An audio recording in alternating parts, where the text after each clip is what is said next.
Hello again, this is R Rats representing ICC and Team 4545 League. This game between Quotha and Ryan 2 Chess was submitted for consideration of Game of the Week in Team 52, Week 5. Let's have a look and see what happens. Okay, here we go. Okay, uh, game's even. A lot of possibilities here.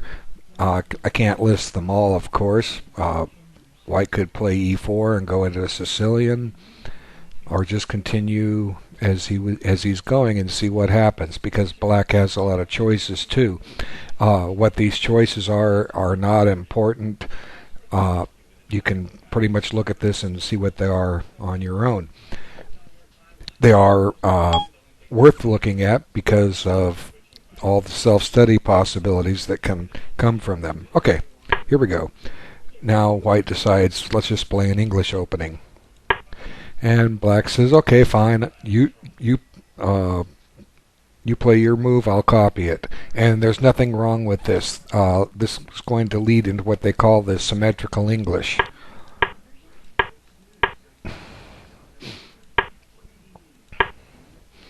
Okay.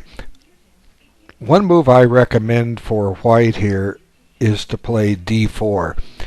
What can happen is if white castles first, black has the option to play d5. So by playing d4 immediately, what often happens is black takes with the pawn. Let's just go ahead and show it. Black takes, and then black castles, and now white castles. I'm not going to analyze this position out, but I'll just show you if white castles right here, black has the option to play d5. Okay. Now what white did was play e3 here. Now that's not a bad move. It's probably not the most aggressive move. I'll have to say the symmetrical English is one opening that I'm extremely familiar with from both sides of the board. I put a lot of study into this beginning some 30 years ago. I have a lot of original analysis on this in books that I'm sure are long out of print, full of plenty of ideas and possibilities. And they're beyond the scope of this discussion. But suffices to say, e3 is a move that black shouldn't fear. He's going to get at least equality out of this. Just for the record, if you look at my game history, in Team 50, Week 9 in the playoffs, I had black and ended up on the black side of a symmetrical English, and white didn't play the most aggressive line either, and I easily achieved equality and drew the game, which was what I was trying to do. And if you look at the Game of the Week thread for that week, the game was nominated, and I put a lot of my ideas into that game thread. And if you want to study this opening further, that'll give you a few ideas. They're beyond the scope of this video. Okay, so as I said, black should have nothing to fear from e3 and can easily equalize. Okay.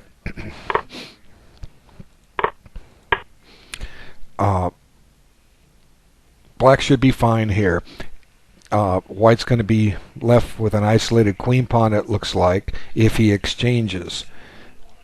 And black has complete and full equality. Notice for the moment, too, white hasn't castled yet, and both sides remain undeveloped on the queen side. They're all sitting there on their original squares.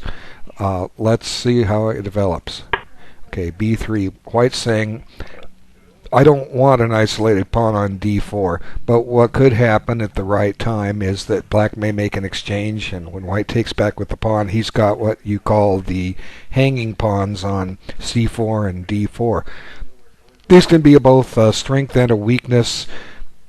This often happens to black in a lot of Queen's Gambit decline positions, and again, discussion of how to handle hanging pawns is beyond the scope of this text. I think if you look back, there's a game between Karpov and Korchnoi. I think Korchnoi had white, And it was the first match game, and I'm pretty sure it was the Massacre in Murano, the second match they played, not the first one in, was it Baguio City? So that would have been 1981 that match was played. Karpov took the hanging pawns and just kept gradually improving his position, and fortunately finally blundered, and the game just fell apart. Okay, so there you have a game to look at if you're into hanging pawns. Okay.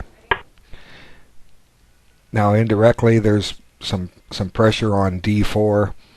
The knight is guarding that. The bishop now pins it. Let's see what happens. Notice that white still isn't castled. Okay, so white goes ahead and starts overprotecting d4. He sees there might be a few problems there. Black has nothing to fear at all here. He's got at least equality on possibly a better game. Okay, black reinforces his center. Now white finally castles. Now this move is fine for black.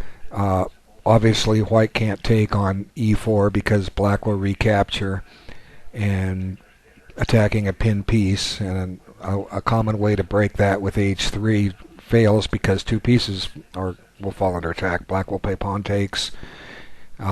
Then when white takes the bishop, black gets another bishop. So white's got to deal with this threat. I'm not sure what the best line is. Maybe a developing move like rook c1 would work here. Let's have a look what white does. Okay, knight e2.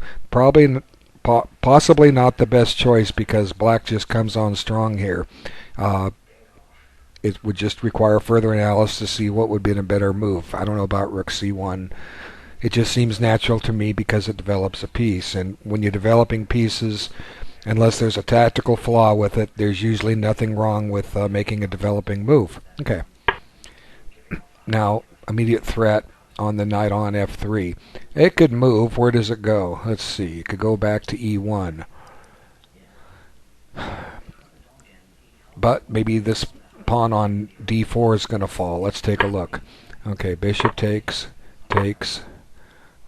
knight takes. What's white want to do here? Maybe take this off. This is just one line.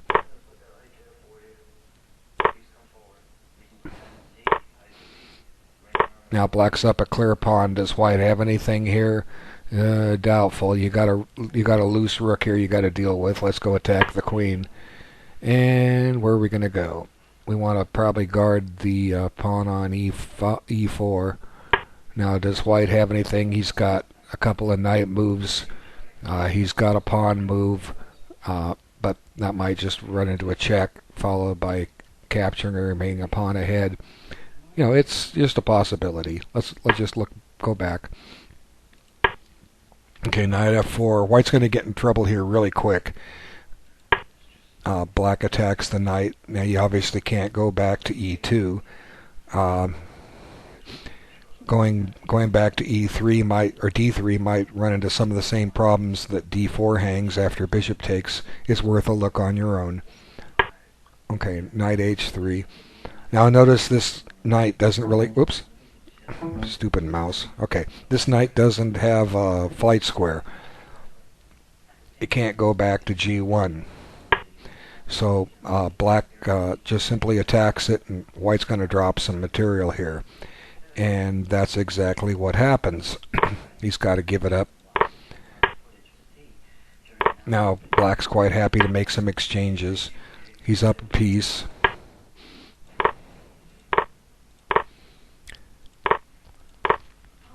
Now black's just up a clear piece. White gets a pawn back for it. Black says, okay, I'll trade pieces off.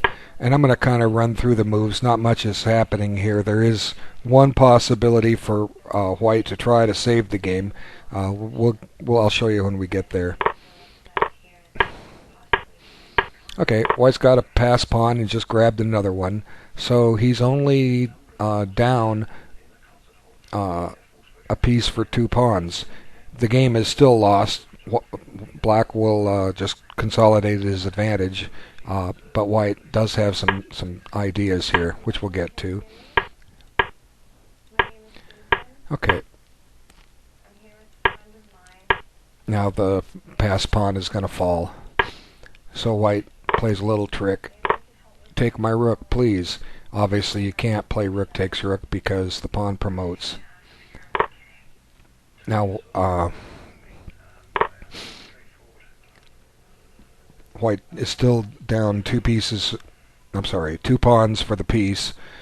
But black is kind of running out of pawns. And black says, let's trade rooks. And it's hard to say. Is this white's best choice to trade rooks or keep them on the board? The drawing idea seems to indicate let's give it a shot and trade them.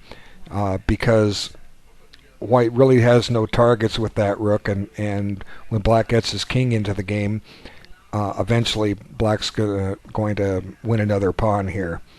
Okay, so white trades him. Now let me go ahead and explain the drawing idea. Something to keep in mind because it could come up in any one of your games. If you notice this h-pawn, it is on the not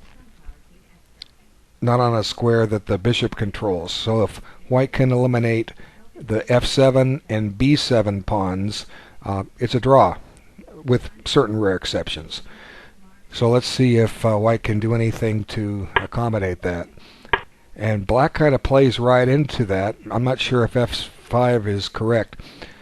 Just start bringing the king up. Get the king into play and avoid trading some pawns. Okay.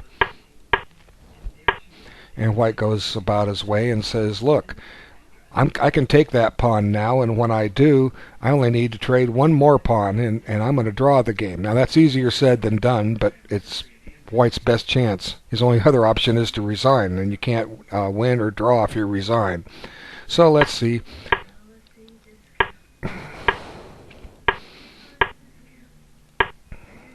Now that's white's mistake. It kind of throws away his last shot. What he needs to do is simply play a5. That ties this bishop down to this to these two squares, because just for instance, if black puts the bishop there and attacks, white goes here, and that pawn's going to a6, and black can't do anything about it.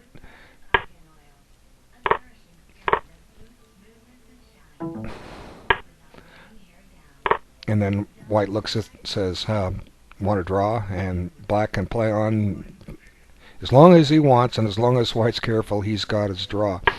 So that was his only shot, to either to push the pawn to a5 right now, or maybe even just take this pawn off now and leave it at that.